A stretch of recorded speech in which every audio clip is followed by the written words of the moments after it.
এই মুহূর্তে আরও একটি অবাক করা খবর সামনে এলো। শুক্রবার মেদিনীপুর মেডিকেল কলেজ ও হাসপাতালে মামনি রুইদাস নামের এক প্রসূতির মৃত্যুর ঘটনার পর গোটা রাজ্যে আলোড়ন পড়ে যায়।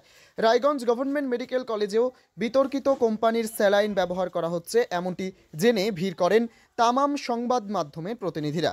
শনিবার সকালে সংবাদ মাধ্যমের প্রতিনিধিরা হাজির হন রায়গঞ্জ গভর্নমেন্ট মেডিকেল কলেজ ও হাসপাতালে। রোগীদের পরিবারের সদস্যরা জানতে পেরেছেন রায়গঞ্জ গভর্নমেন্ট মেডিকেল কলেজ ও হাসপাতালেও মেদিনীপুর সহ রাজ্যের বিভিন্ন জায়গায় ব্যবহৃত হওয়া বিতর্কিত কোম্পানির স্যালাইন ব্যবহার হয়ে চলেছে বিরামহীনভাবে। যে তরলের মাধ্যমে রোগীদের সুস্থ হওয়ার কথা, তার বদলে প্রসূতির মৃত্যু যেমন ঘটছে, ঠিক তেমনই 4 থেকে 5 জন অসুস্থ হয়েছেন মেদিনীপুর মেডিকেল কলেজ ও হাসপাতালে। যদিও এই প্রতিবেদন তৈরি করা পর্যন্ত এখনও পর্যন্ত রায়গঞ্জ গভর্নমেন্ট মেডিকেল কলেজ ও হাসপাতালে ভর্তি হওয়া কোনো রোগীর দেহে পার্শ্ব প্রতিক্রিয়ার উদ্ভব হয়নি। তবে সংশ্লিষ্ট মেডিকেল কলেজ ও হাসপাতালে ভর্তি থাকা রোগী পরিবারের সদস্যরাও যে উদ্বেগে রয়েছেন তা একরকম নিশ্চিত। অভিযোগ, পশ্চিমবঙ্গ ফার্মাসিউটিক্যালস নামের একটি কোম্পানি নির্মিত saline Raiganj government medical college ও হাসপাতালে ও রোগীদের দেহে চালানো হচ্ছে। আরও অভিযোগ, এই স্যালাইন কর্ণাটক সরকারের বেশ কিছু হাসপাতালে ব্যবহারের পর রোগী মৃত্যুর ঘটনা ঘটেছিল। তারপর থেকেই ওই রাজ্যেও বিতর্কিত কোম্পানির স্যালাইনের ব্যবহার বন্ধ হয়ে যায় বলে অভিযোগ। এবার পশ্চিমবঙ্গের মেদিনীপুরের গড়বেতা এলাকার বাসিন্দা 22 বছরের প্রসূতি গৃহবধূর মৃত্যুর পর রায়গঞ্জ গভর্নমেন্ট মেডিকেল কলেজ ও হাসপাতালের রোগী পরিবারের সদস্যরা রীতিমতো উদ্বেগে রয়েছেন। উত্তর দিনাজপুরের চোপড়ার কারখানায় তৈরি এই স্যালাইনের গুণগত মান নিয়ে প্রশ্ন তুলেছেন এলাকার বাসিন্দারা। এই বিষয়ে এক প্রসূতির ভাই ওয়াসিম রেজা কি বলেছেন শুনুন। আপনার নাম? অসীম রেজা। আপনার এখানে কে ভর্তি রয়েছে? আমার দিদি হবে। বলছি যে এইখানে মেডিকেল কলেজে দেখা যাচ্ছে যে স্যালাইন, নিষিদ্ধ স্যালাইন, সেই স্যালাইন দেওয়া হচ্ছে, কি বলবেন? এটা অ্যাকচুয়ালি আমার মতে আর কি এটা ভুল। এর কারণ হচ্ছে মেইনলি কারণ কিছুদিন আগে আমরা রিসেন্টলি এরকম ঘটনা দেখলাম। কারণ মেদিনীপুরে কিছুদিন আগে একটা ঘটনা ঘটলো এরকম, এই সাইলেন্টের কারণে একটা মানুষ মারা গেছে। তো যেহেতু এটা নিষিদ্ধ আছে, তা সত্ত্বেও কেন দেওয়া হচ্ছে? আমরা একটাই কথা বলবো, এটা দেওয়া উচিত নয়। এর কারণ এটা দেওয়ার পরে পরবর্তীতে মানে অনেক ক্ষতি হচ্ছে মানুষের।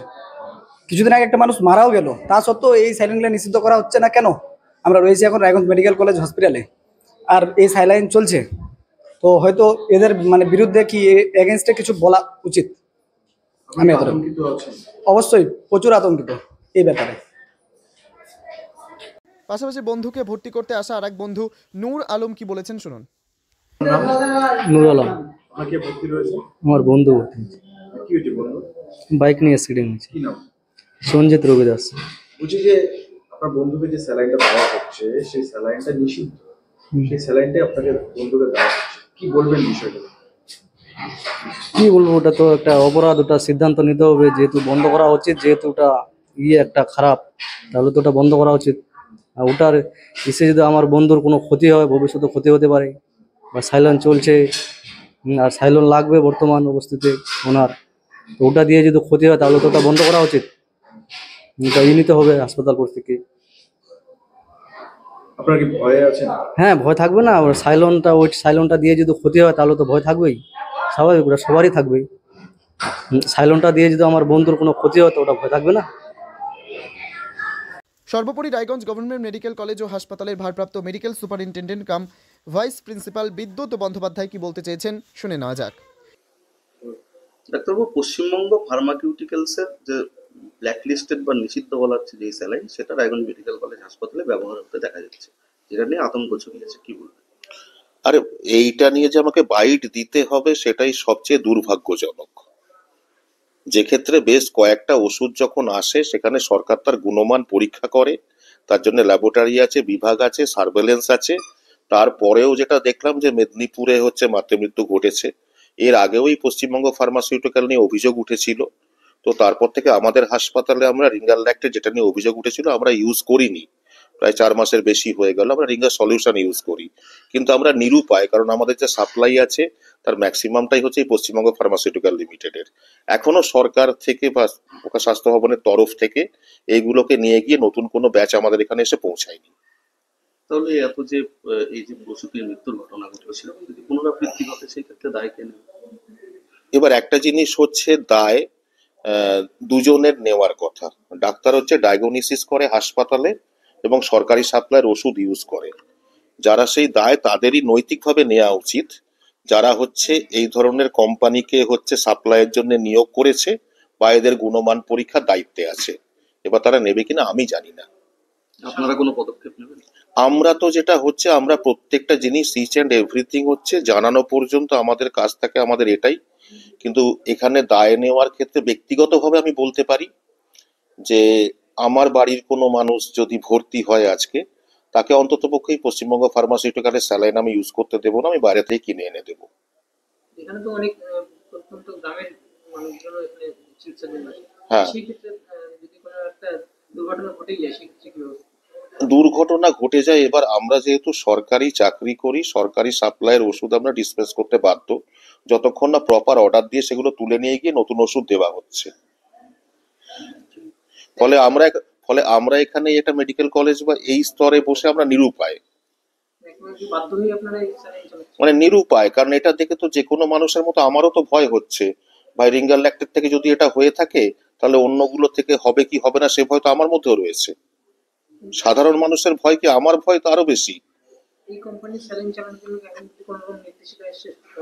স্বাস্থ্য ভবনের নির্দেশিকা স্তরে কি আছে সেটা আমি বলতে পারবো না, কিন্তু এখনো পর্যন্ত এটা রিপ্লেস করে নতুন কোনো স্যালাইন আমরা পাইনি। তবে মেদিনীপুর কাণ্ডের পর রায়গঞ্জ গভর্নমেন্ট মেডিকেল কলেজ ও হাসপাতাল থেকে এমন বিতর্কিত কোম্পানির স্যালাইনের ব্যবহার বন্ধ করা হয় কিনা তা অবশ্য সময় বলে দেবে। উত্তর দিনাজপুরের রায়গঞ্জ গভর্নমেন্ট মেডিকেল কলেজ ও হাসপাতাল ঘুরে বিশেষ প্রতিনিধির রিপোর্ট, টাইমস 14 বাংলা। রায়গঞ্জের 10-এর এই রাজ্য সড়কের পাশে প্রকৃতির মনোরম পরিবেশে বিজ্ঞানসম্মতভাবে ঝা চকচকে আবাসন নির্মাণ করছে এই রাজ্যেরই একটি অগ্রণী নির্মাণ সংস্থা JH ডেভেলপার্স। পাশাপাশি তারা এই প্রকল্পটির নাম রেখেছেন JH গ্রিন, যাদের catch line nature inspired homes, যার বাংলায় তর্জমা করলে দাঁড়ায় প্রকৃতি অনুপ্রাণিত বাড়ি। সকালে ঘুম থেকে উঠেই বাসিন্দারা দেখতে পাবেন পূর্ব দিকে সূর্যোদয়, চারপাশের সবুজ গাছপালা, পাখির কলতানে ঘুম ভাঙবে আবাসনের বাসিন্দাদের। পাশেই রয়েছে উত্তর দিনাজপুরের অফিসপাড়া রায়গঞ্জের কর্ণজোড়া। হাঁটা পথে দ্বাদশ শ্রেণী পর্যন্ত 3টি নামী উচ্চ মাধ্যমিক বিদ্যালয়, একটি বেসরকারি হাসপাতাল ও সরকারি উপস্বাস্থ্য কেন্দ্র, 15 ঘন্টা অটো টোটো সহ যানবাহন পরিষেবা, একাধিক খাবারের দোকান, হোটেল, ঢিলছড়া দূরত্বে পুলিশ ফাঁড়ি, 2টি ব্যাংক। এক কথায় সামাজিক পরিবেশও অতুলনীয় এবং নিরাপদ। ফ্ল্যাট বুক করতে রয়েছে ব্যাংক ঋণের সুবিধা, ফ্ল্যাট বুক করলেই সোনা ফ্রি। দেরি না করে আজই যোগাযোগ করুন JH developers, Karnajora, motor Kalibari, Raiganj. Mobile phone number 8944849889। आयो रे शुभ दिन आयो रे,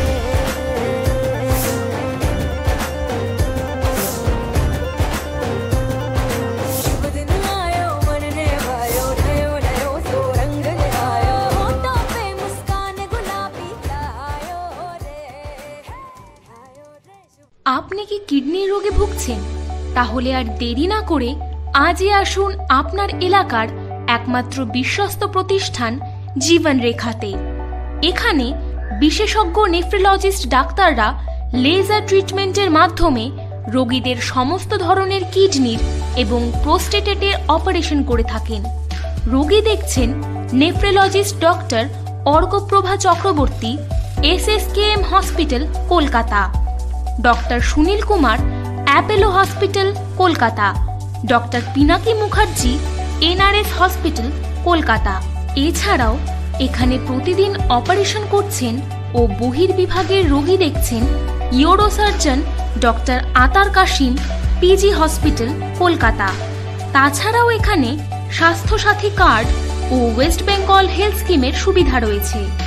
আমাদের ঠিকানা রায়গঞ্জ, উকিলপাড়া।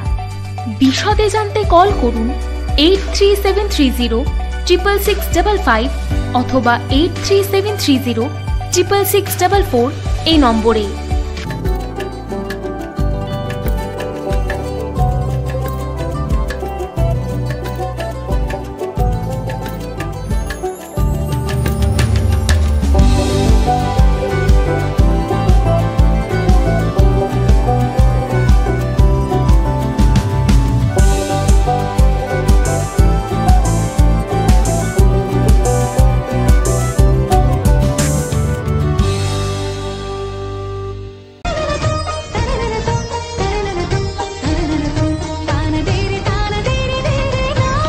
त्योहार, शादी या हो कोई भी सेलिब्रेशन, दीजिए हर जश्न को एक खास चमक सेंको गोल्ड एंड डायमंड्स के साथ। तो इस फेस्टिव सीजन को और भी रोशन करिए सेंको के बारीक कारीगरी, टाइमलेस डिजाइन और 85 सालों के भरोसे के साथ। और देखिए भूल भुलैया 3 ओनली इन सिनेमा। আপনি কি চাকরি পরীক্ষার্থী? চাকরি পরীক্ষার বই খুঁজছেন? তাহলে আজই চলে আসুন সৌর বুক অ্যান্ড ম্যাগাজিন সেন্টারে। এখানে BSc, WBCS, bank, rail, ICDS, nursing, ANM এবং জিএনএম সহ কেন্দ্রীয় ও রাজ্য সরকারি সকল চাকরির পরীক্ষার বই ও ম্যাগাজিন পাওয়া যায়। আমাদের ঠিকানা খড়িমোড়, মোহনবাটি, রায়গঞ্জ। বিস্তারিত জানতে যোগাযোগ করুন 9002904090 অথবা 9434347016।